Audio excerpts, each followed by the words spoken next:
আজকে তোমাদের সাথে সাম্বারের রেসিপি শেয়ার করব, মানে আমি যেভাবে সাম্বার বানাই সেটাই তোমাদের সাথে আজকে শেয়ার করব। যার জন্য কিছু সবজি নিয়েছি, বেগুন, ঢ্যাঁড়স, কচু, সজনে ডাঁটা, টমেটো, ছোট যে পেঁয়াজগুলো হয় সেটা, এদিকে বিনস নিয়েছি, আর এদিকে দেখো তেঁতুল একটু জলের মধ্যে আমি ভিজিয়ে রেখেছি, আর সাথে নিয়ে নিয়েছি এখানে মুসুর ডাল। প্রথমেই যেটা করবো, আমি মুসুর ডালটাকে ভালো করে ধুয়ে নিয়ে প্রেশার কুকারের মধ্যে সেদ্ধ করব। যার জন্য প্রথমে একটু জল দিয়েছি আর সাথে নুন দিয়ে আমি ডালটাকে ঢাকনা বন্ধ করে এটা আমি সেদ্ধ করতে দেবো। মোটামুটি দুটো আমি সিটি দেবো। দেওয়ার পরে প্রেশারটা রিলিজ হয়ে যাওয়ার পর একটু আমি ডালটাকে মিশিয়ে নিচ্ছি, মানে একটু গোটা গোটা আছে সেটা একটু মিশিয়ে নিচ্ছি। নেবার পরে এর মধ্যে বাকি সবজিগুলো দিয়ে দেবো, যার মধ্যে প্রথমেই কচু আছে, এখানে বিনস আছে, টমেটো, সজনে ডাঁটা, ছোটো যে পেঁয়াজ কেটে রেখেছিলাম সেটা, বেগুন আছে, ঢ্যাঁড়স আছে, সব কিছু দিয়ে দেবো কারি পাতাটা বাদ দিয়ে।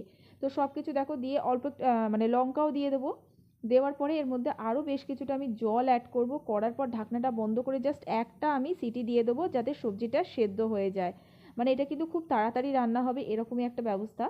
তো ওদিকে যতক্ষণে সবজি সেদ্ধ হচ্ছে, যে আমি তেঁতুলটা ভিজিয়ে রেখেছিলাম সেটা একটু ভালো করে জলের সাথে মিশিয়ে নিয়ে যে অংশটা ফেলে দেওয়ার সেটা ফেলে দেবো।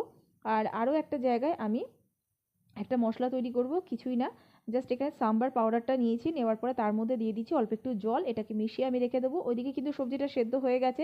প্রেশারটা রিলিজ হয়ে যাওয়ার পর ঢাকনাটা খুলেছি, সবজিটা দেখতেই পাচ্ছ সেদ্ধ হয়ে গেছে। তো আমি গ্যাসেতে একটা কড়াই বসিয়ে দেবো। দেওয়ার পরে এই সবজিটাই কিন্তু পুরোটাই আমি এর মধ্যে ঢেলে দিচ্ছি, একটু মিশিয়ে নেব, আর দিয়ে দেবো এর মধ্যে পরিমাণ মতো জল। তো জলটা দেওয়ার পরে আরও একবার মিশিয়ে নিচ্ছি।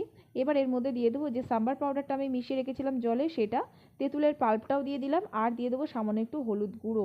একটু মিশিয়ে নিচ্ছি, যেহেতু জল অ্যাড করেছি একটু নুন কিন্তু অ্যাড করতেই হবে, সেটাও দিয়ে দিলাম। তো এটাকে আমি এবার ফুটতে দেবো। এটা যতক্ষণে ফুটছে, অন্যদিকে এখানে আমি আজকে কিন্তু মানে নারকেল তেলে রান্না করছি। এটা কিন্তু খাওয়ার নারকেল তেল। তো প্রথমেই আমি অল্প একটু তেল দিয়েছি, সর্ষে দিয়েছি, মানে কালো সর্ষে ফোড়ন, কারি পাতা ফোড়ন দিয়েছি, সাথে দিয়েছি ছোটো যে পেঁয়াজ সেটাই কেটে দিয়েছি।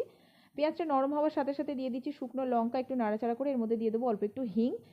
এরপরে কিন্তু আমি গ্যাসটা অফ করে দিলাম। এরপরে দিয়ে দিচ্ছি এর মধ্যে কাশ্মীরি লাল লঙ্কা গুঁড়ো। তোমরা যদি ঝাল খেতে পছন্দ করো, এখানে কিন্তু ঝাল লঙ্কাটা মানে লঙ্কা গুঁড়োটা ইউজ করতে পারো, যেহেতু আমরা বেশি ঝাল খাই না।